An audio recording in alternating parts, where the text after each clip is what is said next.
FC แห่ยินดีกับบอสโจที่ได้รับรางวัลนี้อย่างล้นหลามรางวัลอย่างนั้นก่อนอื่นขอกล่าวคำว่าสวัสดีครับผมโอ้ยสุ่มเสียงนะพี่น้องเป็นวัดลงคอ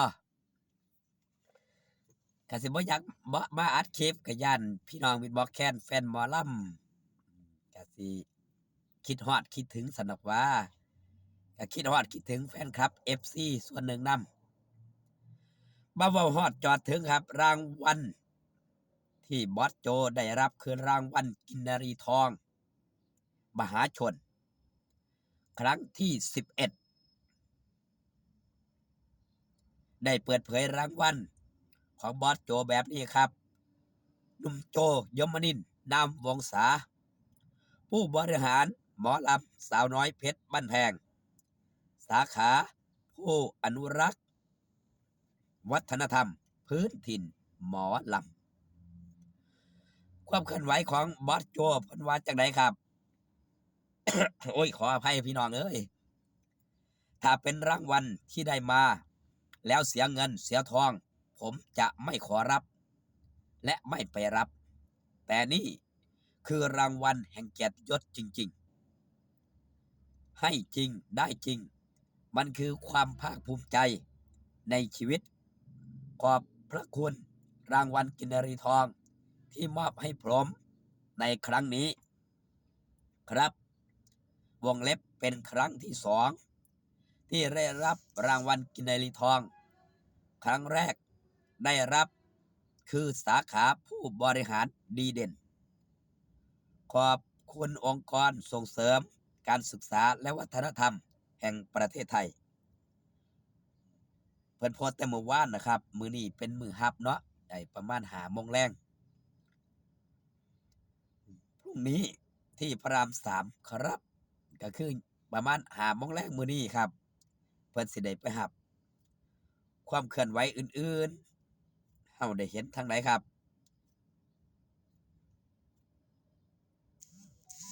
ช่อง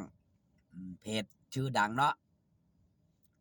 อย่างเกาะติดหมอลำดังยินดีด้วยอย่างยิ่งบอสโจยมนินทร์คว้าเกียรติยศกินนารีทองครั้งที่2เจ้าตัวย้ำชัดรางวัลนี้ได้มาด้วยฝีมือไม่ใช่การซื้อถ้าเป็นอีกหนึ่งความภาคภูมิใจของคนบันเทิงล่าสุดบอสโจยมนินทร์แห่งสาวน้อยเพชรบ้านแพงเข้ารับรางวัลกินนารีทองประจำปีนี้ซึ่งถือเป็นครั้งที่2แล้วที่เจ้าตัวได้รับ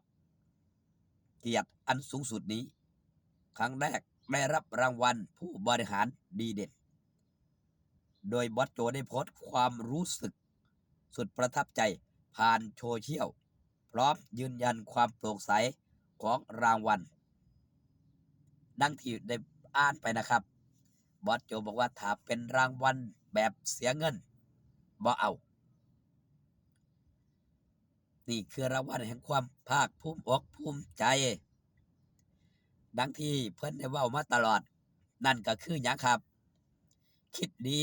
ทำดีได้ดีแน่นอนผู้ใดเฮ็ดดีต่อองค์กรผู้ใดบ่ซิกแซกกับองค์กรผู้นั้นมีแต่ความเจริญก้าวหน้าถ้าผู้ใดคิดบ่ดีกับองค์กรคิดซิกแซกความเจริญก้าวหน้าก็หาที่สุดบ่ได้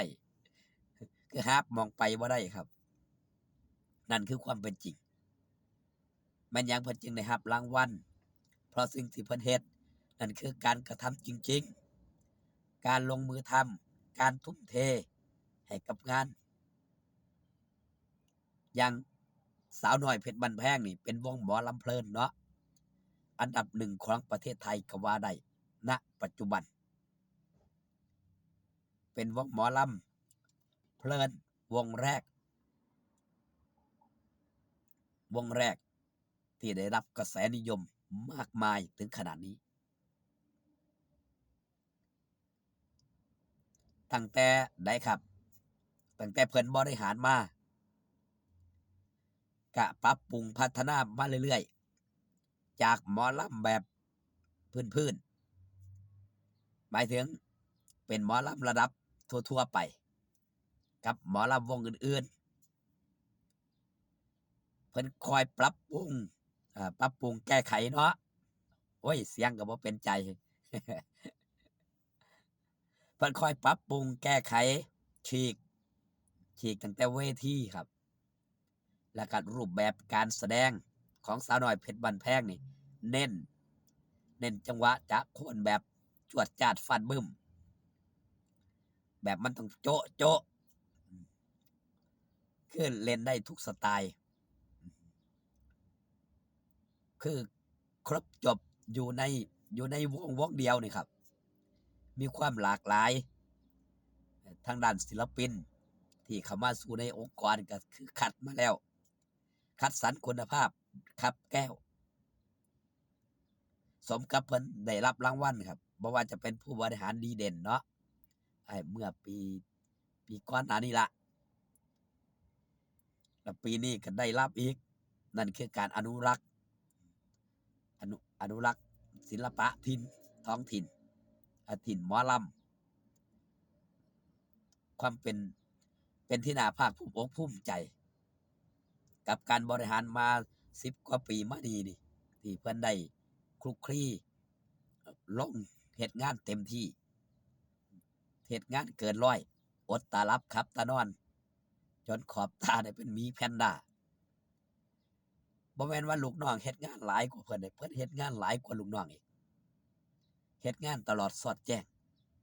มีเวลานอนจักเวลานอนตอนใดมีแต่ไปก็ไปสมกับที่เป็นผู้บริหารดีเด่น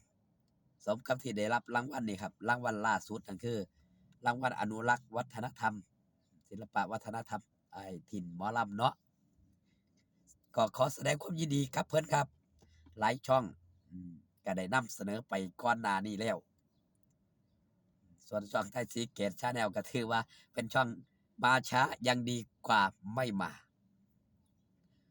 มื้อนี้เป็นมื้อพักมื้อเช้าครับเป็นมื้อเดินทางของ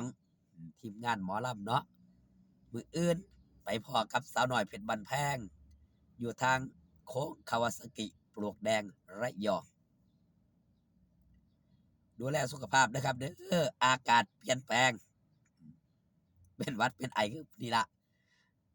คือไทยสีเกตนี่ละครับพอกันคลิปหน้าอยู่ดีมีแฮงครับสบายดีครับผม